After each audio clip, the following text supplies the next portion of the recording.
All right, welcome to science class. You're going to be taking notes in this video, so if you need to get a piece of paper and kind of get ready for that, you can pause it.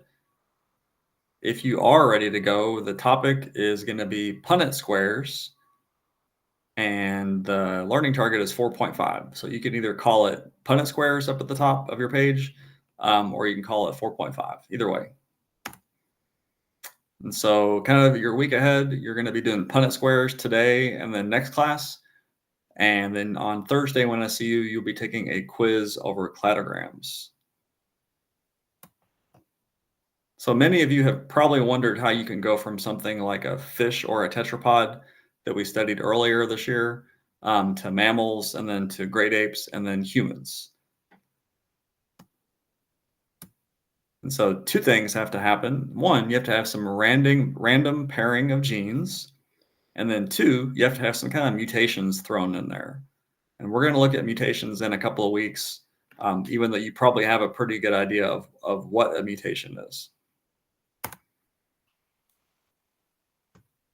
So here's a picture of a Punnett square.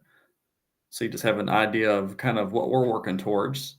And before we get to actually doing any Punnett squares or trying to solve them, we have to do a bunch of vocab. And there's actually 10 new vocab words. So if you need to leave space or number them even, that way you've got an idea of how much space you need. So number one is a trait. And so a trait is a specific characteristic that varies from one individual to another.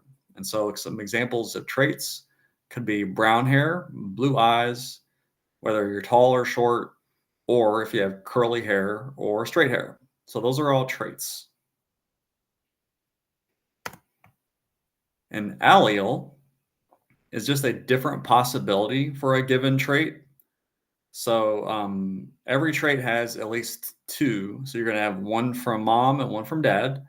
And so within the trait eye color, you might have brown eyes, blue eyes, green eyes, or hazel eyes. And I think there might be a couple of other ones out there too, but that just gives you an idea. So an allele is just the different possibilities for a trait. And a gene is going to be a sequence of DNA that codes for a protein and then thus determines what a trait is. So you probably have seen DNA before, or at least pictures of it. And you've probably seen the chromosome shape before, kind of like the X shape. And we'll learn about that also in a couple of weeks. But that's what a gene is. Okay, next we have Gregor Mendel. So that's actually a person. And he's often called the father of genetics because he was one of the first people to study heredity, which is just the passing on of information from one generation to the next genetically. And the main way that he studied genetics was through pea plants. So I think he was a monk, and he just planted a bunch of different pea plants in his garden. And some of them were red, some of them were white, and then some of them were pink. And so he kind of got to wondering why some are pink, white, or red. And he started kind of breeding them like purposely and trying to get different results from different pea plants. So he was one of the first people to kind of realize that there's something that gets passed on from one generation to the next. Words 5 and 6, we have dominant and recessive. So if a gene is dominant, it's going to mask the other one, and it's usually going to be drawn as a capital letter. So even though I've used the letter capital R right here, it could be pretty much any letter, just depending on the Punnett square practice problem you're doing. So it might be a capital T, might be a capital W, or a capital B. But just, as long as you see a capital letter, then that's telling you that that's showing the dominant trait. And then on the opposite side of that, you have recessive. And so if an organism has a recessive allele, it gets kind of covered up or hidden by the dominant one. So if you had an individual's genes that were lowercase and then uppercase, this one, the lowercase one, is going to be kind of hidden or covered up by the uppercase. And so we can kind of use some practice with that. And so we've got straight hair and curly hair as an example. So if an individual had two capital letters, so they had two dominant genes for their hair, then that individual would have straight hair because we can see that the capital T represents straight hair. If an individual had a capital and a lowercase, they are still going to have straight hair because they have this capital letter that's kind of dominating or taking over what their physical features are. So even though they've got the little letter, they're not going to have curly hair. It's going to be kind of covered up or hidden by the capital letter. The only way an individual in this example could have curly hair is if both of their genes were little or the lowercase one. So if an individual had lowercase t, then they could have curly hair. And that's kind of pretty common for a lot of Punnett square problems. All right, next up we have genotype and phenotype. So if a question or a problem asks you for the genotype, you're going to end up writing down as an answer some kind of a two-letter combo, just depending on what the traits are in the problem that you do. So, for example, genotypes could be big T, little s, big G, or big W, little w. So those are all examples of genotype. And these letters are kind of random, just as so that they're examples. But when you're actually doing a word problem, they'll often tell you which letters to use. And then for phenotype, that's going to be the physical characteristic of an organism, or it's the way that an organism looks. So phenotype could be curly hair, straight hair, blue eyes, whether you're tall or short, or if you've got green color or yellow color. And I think this is our last two. We have homozygous and heterozygous. And so if an organism has two identical alleles for a trait, that's called homozygous. So it could be either that they've got two capital letters, or that they've got two lowercase letters. So both of those would be considered homozygous. And then our last word down here, heterozygous, that means that the organism has two different alleles for the same trait. So if it's a big R, little r, that's heterozygous. And so just in general, if it's a capital and a lowercase, then that means that individual is heterozygous. And then, oh, we do have one more word. So we have a Punnett square. And so a Punnett square is just a diagram that's going to show the gene combinations that might result from a genetic cross. And there's a big word here, probability. So when we do a Punnett square problem, it's just kind of like throwing dice. So it's not going to mean that, like, the first kid born is going to look like this, and then the second kid born is going to look like this.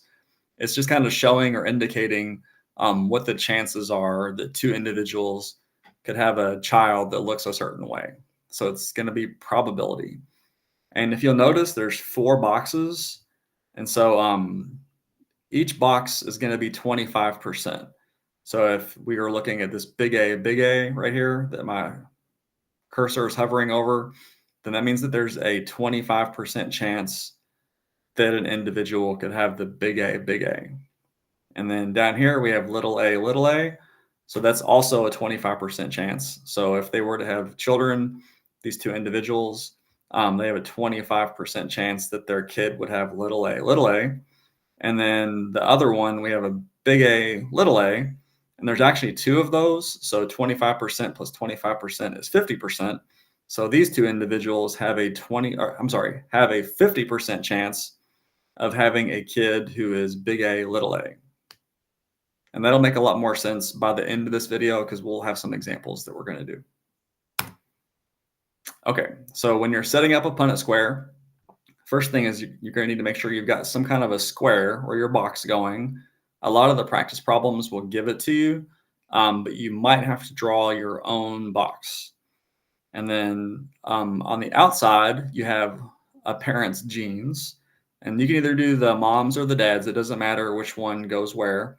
And you're going to put their 2 genes on the top like that. And then the other parent, you're going to put their genes on the outside, on the side, and then the inner space in the middle part right here is reserved for their offspring. And so basically the way you complete one is you're just bringing each letter into the box and then looking at the combos that are there. So for this example, you've got the parent that's up top here. Their genes are big X, big X. So you bring the big X into this box, and then you bring the big X into this box, and then you do their other gene, and you've got the big X goes there, and then a big X goes there also. Over here, we have a big X. So you're bringing one into there and then one into there. And then for the Y, you're bringing the Y into that box and then the Y into that box as well. And so then what you end up having is 2 letters in each box. And then since you're getting half of your genes from mom and half from your dad, that ends up making the whole offspring or individual.